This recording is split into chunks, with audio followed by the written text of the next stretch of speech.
तुमच्याही खात्यात लाडकी बहीण योजनेचे पैसे आले नाहीत का?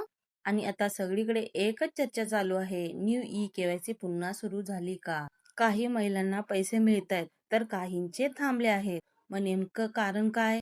या व्हिडिओमध्ये आपण जाणून घेणार आहोत. कोणाला ई-केवायसी करावी लागेल आणि पुढे काय अपडेट आहे, म्हणून व्हिडिओ शेवटपर्यंत बघा. नमस्कार बहिणींनो, आपल्या चॅनलवर स्वागत आहे. आज आपण बोलणार आहोत लाडकी बहीण योजनेचे ई-केवायसी संबंधित चर्चेबद्दल. सध्या अनेक ठिकाणी असा प्रश्न विचारला जातोय की ई-केवायसी पुन्हा सुरू झाली का? पैसे थांबले तर काय करायचे?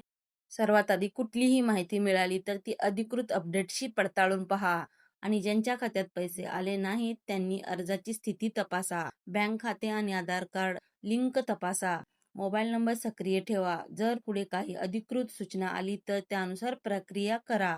आता एक गोष्ट लक्षात घ्या बहिणींनो, अनेक वेळा आपण सोशल मीडियावर एखादा मेसेज किंवा व्हिडिओ पाहतो आणि लगेच चिंता करतो की आपले पैसे बंद झाले का?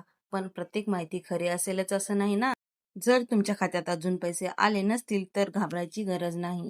कधी कधी पडताळणी प्रक्रिया सुरू असते. काही तांत्रिक कारण असू शकतात किंवा माहिती अपडेट होण्यासाठी वेळ लागू शकतो. म्हणून सर्वात आधी तुमची माहिती व्यवस्थित तपासा. अर्जामध्ये काही चूक आहे का? बँक खाते सक्रिय आहे का? मोबाईल नंबर चालू आहे का? हे बघा. आणखी एक महत्वाची गोष्ट, जर तुमच्या ओळखीच्या कोणाला पैसे आले असतील आणि तुम्हाला आले नसतील तर प्रत्येक अर्जाची पडताळणी वेगळी असू शकते. म्हणून थोडा संयम ठेवा आणि योग्य माहितीची वाट पहा. तर व्हिडिओ उपयोगी वाटला असेल तर लाईक करा, चॅनलला सबस्क्राईब करा आणि अशाच अपडेटसाठी जोडलेले राहा. पुन्हा भेटू पुढच्या व्हिडिओमध्ये.